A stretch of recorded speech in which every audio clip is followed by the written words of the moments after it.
দাদু অঁ প্ৰত্যেক বছৰে আহে নহয় জানো আপোনালোকে? হয় দেউতাই প্ৰত্যেক বছৰে মাতে জলপান খাবলৈ, প্ৰত্যেকটো বিহুতে মাতে। মাতিছে। তো আপুনি কি ভাবে দেউতাই যে আপোনালোকক মাতে? আমি তেওঁৰ ভাবিছোঁ মৰম চেনেহখিনি কথা কওকচোন। আমি ভাবিছোঁ তহঁতৰ দেউতাও বহুত আমাৰ প্ৰতি মৰম চেনেহ আছে। আমি বংশত 2-3জন বুঢ়া মানুহ আছোঁ।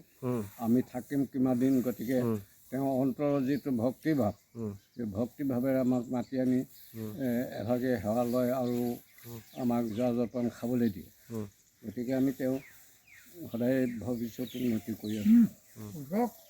ৰ'ব এই মানুহবিলাকে যে যেতিয়া মানুহ বয়স হৈ আহে, বুঢ়া হৈ যায় ন, তো মৰিবৰ সময়ত যে ভাল ভাল বস্তু নি খুৱাইগৈ যে, তো তেতিয়া সেই খোৱালে কিবা লাভ আছে জানো? খোৱালে নহয়, তাৰ আগতেও খোৱা যিটো মনৰ ইচ্ছা আছে, অন্তিম সময়ত খুৱাই দিলে কি কৰিব, মুখেদি হেৰি চুৰ ওলাই থাকিব আৰু গিলিব নোৱাৰে, এনেই খুৱাই লাভ নাই। টেষ্ট নাপায়। কয় যে মই খোৱা কণ হ'লে খালে কিন্তু নাখায়, ওলাই গুচি আহে।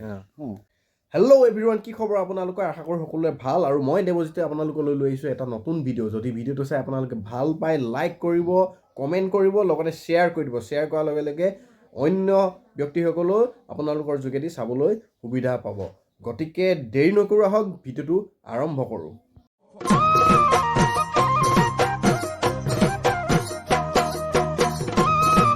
কথাটো হ'ল কি, প্ৰত্যেক বছৰে আমাৰ দেউতাই ঘৰৰ আশে পাশে থকা যিকেইজন বৃদ্ধ বা বয়সস্থ ব্যক্তি, তেখেতসকলক আনি ঘৰত চাহ তামোল আৰু জলপান খুৱায়, মানে আপ্যায়ন কৰে। কথাটো হ'ল কি, দেউতাৰ মনোভাৱটো এনেধৰণৰ, যদি তেখেতসকলক সময় থাকোঁতে বা তেওঁলোকে খাব পৰা হৈ থাকোঁতে যদি তেওঁলোকক খুওৱা হয়, জলপান খুওৱা হয় বা বিহুত আনি বা অন্য ধৰণৰ কিবা কিবি বস্তু খুওৱা হয়, তেনেহ'লে তেওঁলোকৰ দ্বাৰা তেওঁলোকৰ অন্তৰৰ পৰা আপুনি আশীৰ্বাদ অকণমানো পালে আৰু তেওঁলোকৰ মনটোৱে শান্তি পালে। কাৰণ তেখেতসকল যেতিয়া তেখেতসকল সম্পূৰ্ণ জীৱনৰ শেষ মুহূৰ্তত আহি পায়হি, সেই সময়ত যদি আপুনি গৈ তেখেতক ভাল বস্তু মুখত গুজি দিয়ে, ভাল ভাল মিঠাই, ভাল ভাল দৈ গাখীৰ যদি আপোনালোকে তেওঁলোকৰ মুখত গুজি দিয়ে, তেওঁলোকে দৈয়ে খাইছে নে মিঠাই খাইছে নে জানো গম পাব। কাৰণ সেই সময়ত প্ৰায় তেখেতসকলে জীৱনৰ শেষ মুহূৰ্তত অচেতন অৱস্থাতে থাকে। যদিও তেওঁৰ দেহত জীৱটো থাকে, তথাপিও তেওঁলোকে অচেতন অৱস্থাতে প্ৰায় থাকে। তেওঁলোকে মগজৰ প্ৰায় হিতাহিত জ্ঞানখিনি হেৰুৱাই পেলায়। কাৰণ তেওঁলোকক মিঠায়ে খুৱাইছে নে ভাল বস্তুৱে খুৱাইছে নে অমিতে খুৱাইছে তেওঁলোকে গমেই নাপায়। গতিকে সেই সময়ত জীৱনৰ লাষ্ট মুহূৰ্তত, শেষ মুহূৰ্তত আপোনালোকে ভাল বস্তু খোৱাতকৈ যদি জীয়াই থকা অৱস্থাতে অলপ ভাল বস্তু তেখেতলোকক খুৱায়, তেনেহ'লে নিশ্চয় তেখেতসকলৰ মনত শান্তি পালে আৰু তেখেতসকলে যিটো তৃপ্তিটো পালে আৰু আপোনাক তেখেতলোকৰ অন্তৰৰ পৰা আশীৰ্বাদ অকণমানো দিলে। মানে দেউতাৰ মনোভাৱ সেইটো। গতিকে সেইবাবে তেখেতে প্ৰত্যেক বছৰে বিহুত বয়সস্থ ব্যক্তিসকলক মাতে, তেখেতসকলৰ পৰা আশীৰ্বাদ লয় আৰু তেখেতসকলক জলপান চাহ এইবিলাক বস্তু খুৱায়।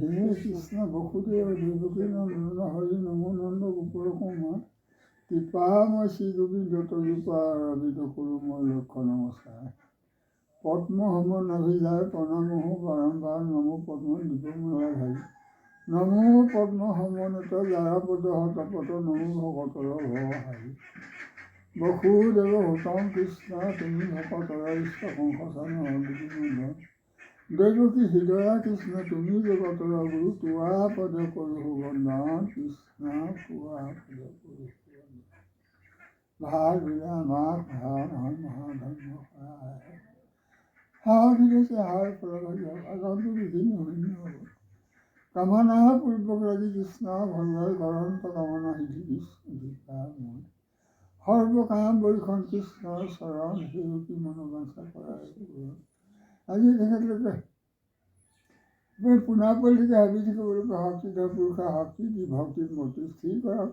শৰীৰত শক্তি হৃদয়ত ভক্তি দি মতে আঁঠু ভাঙি হাৰ কৈছে হাৰ ফলভাগী হৈ গোবিন্দ কৃপা হৰে হাৰ কৈছে